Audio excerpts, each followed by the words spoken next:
In the year 1347, a silent killer crept ashore on European soil. Within just a few short years, it would wipe out nearly half the population of the continent.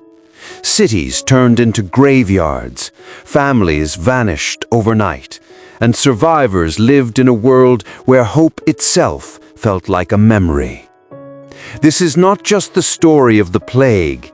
It is the story of how ordinary men, women, and children tried to survive the greatest catastrophe in human history.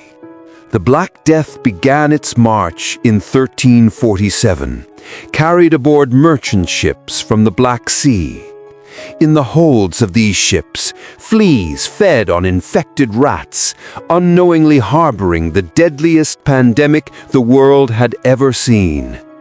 By the time the ships docked in Messina, Sicily, the sickness had already taken hold. Sailors, pale and feverish, staggered ashore with dark swellings, buboes bulging beneath their arms and groins. Within days, entire households were gone. Europe was not ready. The sickness struck with merciless speed. Fever, vomiting, blackened boils, oozing blood and pus. Death often came within 3 days. No one understood the cause. Some believed it was God's punishment for sin. Others thought poisonous vapors rose from the earth. Physicians, in bird-like plague masks, stuffed herbs into their beaks, hoping to ward off the invisible terror. The very air smelled of decay. Streets overflowed with corpses. Bells tolled endlessly, yet no prayer seemed to stop the dying. With death everywhere, society itself began to collapse. Families abandoned their own sick. Villages were deserted. Trade routes went silent. Even the church, once a beacon of hope, seemed powerless. In many towns, mass graves were dug, bodies piled one atop another, covered hastily with lime. No ritual, no farewell, just silence. Fear bred cruelty. Foreigners, beggars, and especially Jewish communities were accused of poisoning wells. Pogroms erupted, killing thousands in acts of desperate scapegoating.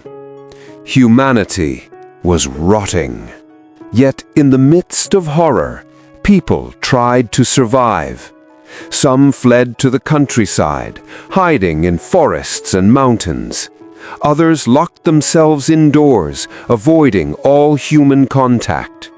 Wealthy nobles retreated into secluded estates, living in luxury while peasants perished.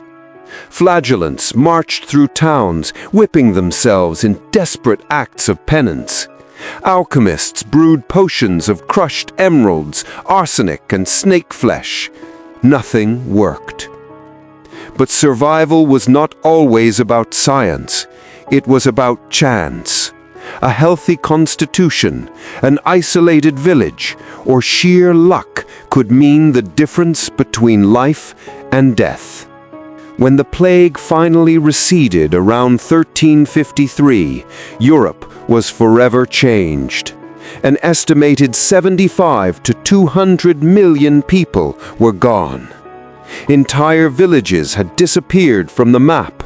Labor shortages gave surviving peasants new bargaining power, planting seeds for the end of feudalism.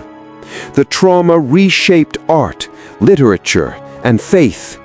Images of death and the dance macabre haunted Europe for centuries. Those who lived carried scars, not only of the body, but of the soul. Survival often meant living with guilt, loss, and memories of horror too deep for words. The Black Death was not just a disease, it was a mirror. It revealed the fragility of life, the cruelty of fear, and the resilience of the human spirit. Out of the ashes of so much death, a new Europe emerged, more skeptical of authority, more aware of science, and slowly but surely on the path to the Renaissance. The story of the Black Death is not simply about how many died, but about how many tried to live. Their choices, their suffering, and their survival continue to echo through history. And perhaps, in their struggle, we see a reflection of our own fragility and our own will to endure.